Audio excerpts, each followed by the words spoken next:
Hello guys, good morning. 10:40 na ng umaga. Bali nagpahinga ako para magmerienda. Medyo ginutom na ako.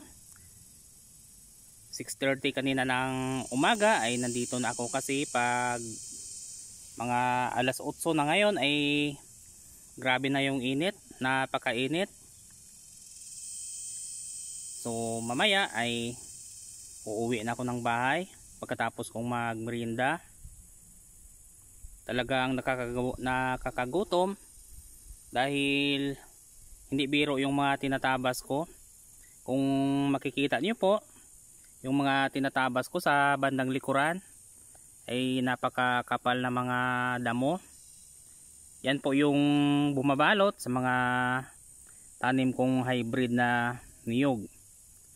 Marami kasi yung tanim ko ditong hybrid na niyog, kaya kailangan ma-maintain ulit kasi sayang naman yung oras sa pagtanim pag hindi maalagaan. Bali muna ako, ito lang yung merienda ko at may baon din akong tubig. Bali 2 biskwit yung dala ko para may panggamot sa gutom. Bali ito yung mga niyog na tinanggalan ko ng mga damo sa puno. Ayan. Kasi yung hybrid kasi pag hindi maalagaan ay namamatay. Hindi kagaya sa native na niyog, kahit sa masukal ay lumalaban talaga. Hanggang doon po ito sa kabila. Dito sa area na to ay marami pa akong mga tanim na hybrid na niyog. Kaya ito naman yung ginagawa ko ngayon. Tinatabasan ko ng mga damo. Kasi kung makikita niyo, ito ay dati ko tong inaalagaan at may mga organic sa puno. Hanggang doon po sa kabila.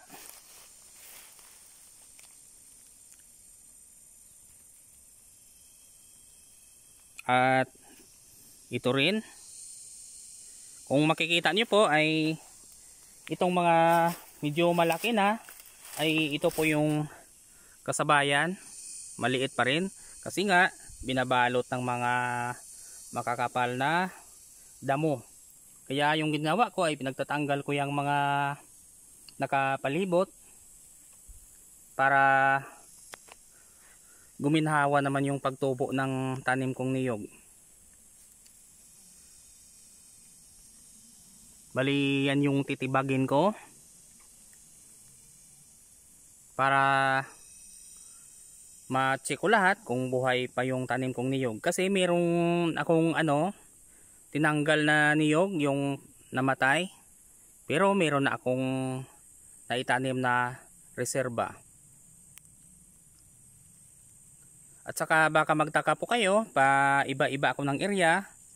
Ganito kasi yon. Pag dito ako sa bahay at dito ako makapunta sa malapit na area namin, ay dito talaga ako nagtatrabaho. Pero pag doon sa malayong farm, pag doon ako makapunta, ay doon din ako nagtatrabaho. Kaya hati-hati yung oras. Kasi ayaw ko na masayang yung aking oras. Pag halimbawa na maggala ako sa mga area namin. So ito talaga yung minamanage ko.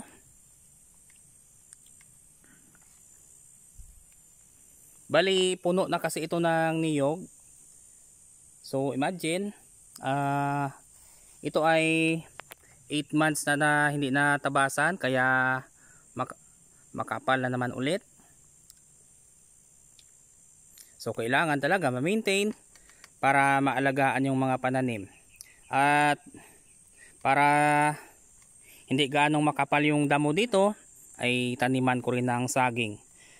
Kasi pag walang ibang tanim dito guys, ay mabilis talaga tumubo yung mga damo pag walang ibang pananim. Pero pag may itinanim tayo dito sa gitna, sa pagitan ng mga niyog, ay kung magtabas man tayo ng damo ay kukunti na lang dahil meron tayong mga ibang nakatanim.